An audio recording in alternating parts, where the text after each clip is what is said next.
এত ক্রাইসিসের কারণ কি? আসলে আমরা বলা যায় নরকের মধ্যে আছি।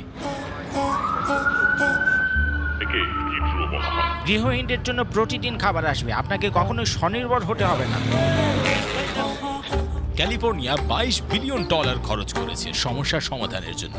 টাকাগুলো হাওয়া হয়ে যাচ্ছে, এমনকি ক্যালিফোর্নিয়ার গভর্নরও জানে না টাকাগুলো কোথায় যায়। প্যান্টটা পরো। এটা স্কিড রো, যা লস অ্যাঞ্জেলেসের কেন্দ্রে ক্যালিফোর্নিয়ায়।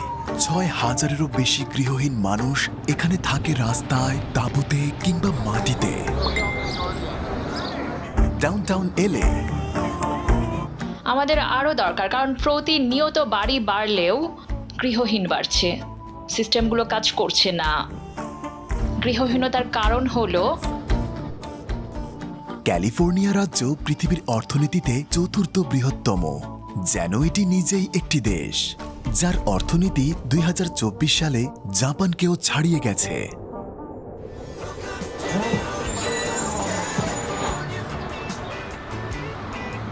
আমরা এখন হলিউডে আছি, আর এটা হলিউড বুলিভার্ডের ঠিক পরে আছে। পাহাড়ের চূড়ায় আছে বিখ্যাত হলিউড সাইনবোর্ড।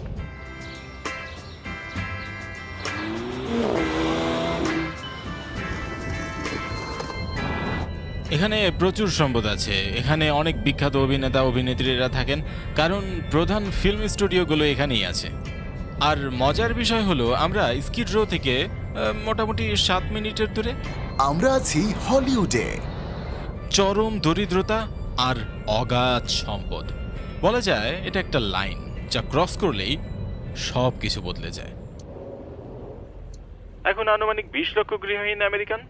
আমরা আছি এলে ডাউনটাউনে, আর রাস্তায় আছে অনেক মানুষ। আমরা তাদের গল্প শুনতে যাচ্ছি। একদম, চলো যাওয়া যাক। আমরা স্কিড রো এর রাস্তায় হেঁটেছি, আমরা প্রবেশ করতে যাচ্ছি ডাউনটাউন এলে স্কিড রো।